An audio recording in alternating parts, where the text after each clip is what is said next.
My name is Ellie Saladin, and I work in the outdoor industry as a whitewater rafting guide. In this video, we are going to explore what it is like to be a woman in the outdoor industry, specifically rafting. Rafting is a craft that requires a specific skill set and mindset, and the outdoor industry itself is a culture that is changing and adapting every year. In order to understand the complexity of a woman's experience in this industry, you have to look through multiple lenses, such as feminism and psychology.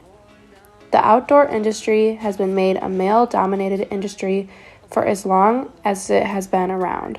Therefore, many women have to do things differently in order to be successful, which can impact them both in positive and negative ways. I interviewed my coworker and friend Kate to give us more insight into her experience.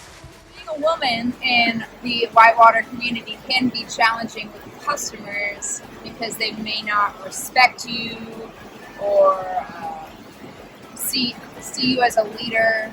So when you're asking them to paddle, they might not paddle, and you might not get through that rapid safely.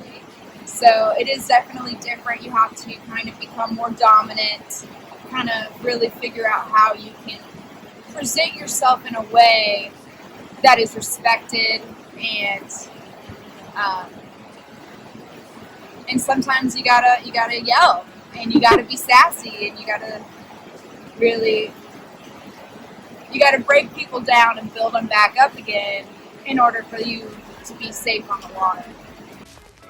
Being a female guide is very rewarding. However, gaining the respect of customers and coworkers can sometimes take a few extra steps for a woman than it does for a man. Not only do we have to prove we are capable as a guide, but as a woman as well.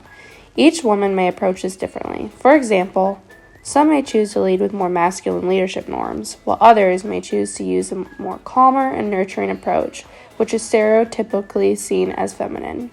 Even if women act more masculine, they are still often described with feminine labels.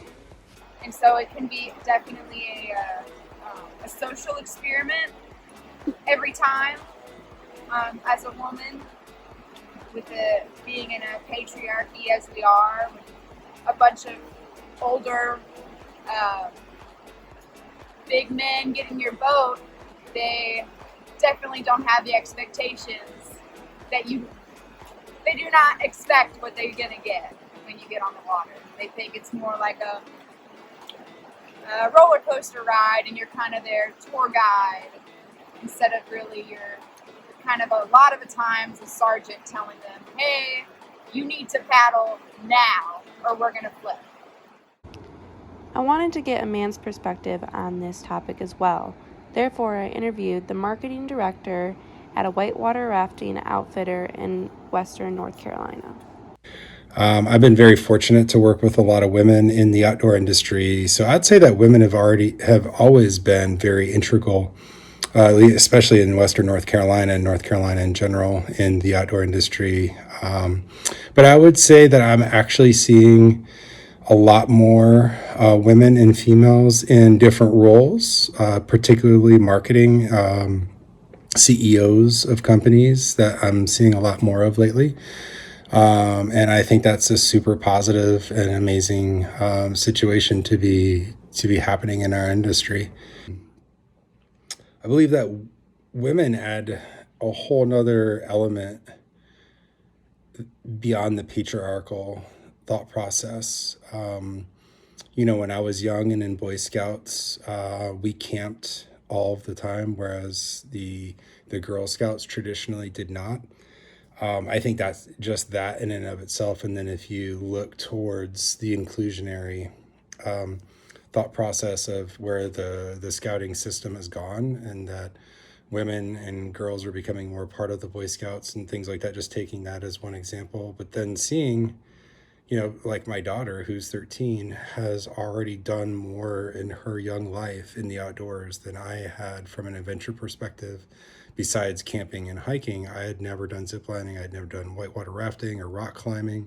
My daughter at a very young age is already doing that. And I think that is at a great benefit from leaders in our world, that women leaders in our world that have changed that. And I think that that thought process has really opened up the outdoor industry.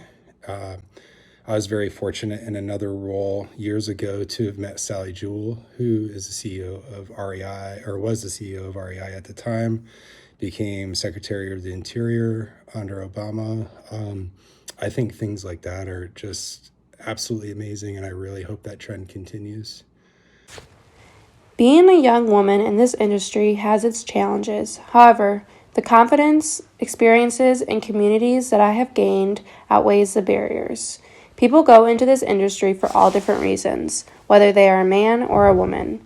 The culture in rafting and other outdoor guide jobs is changing, and more women are finding themselves in this field. My hope is to inspire young girls just like the women before me inspired me.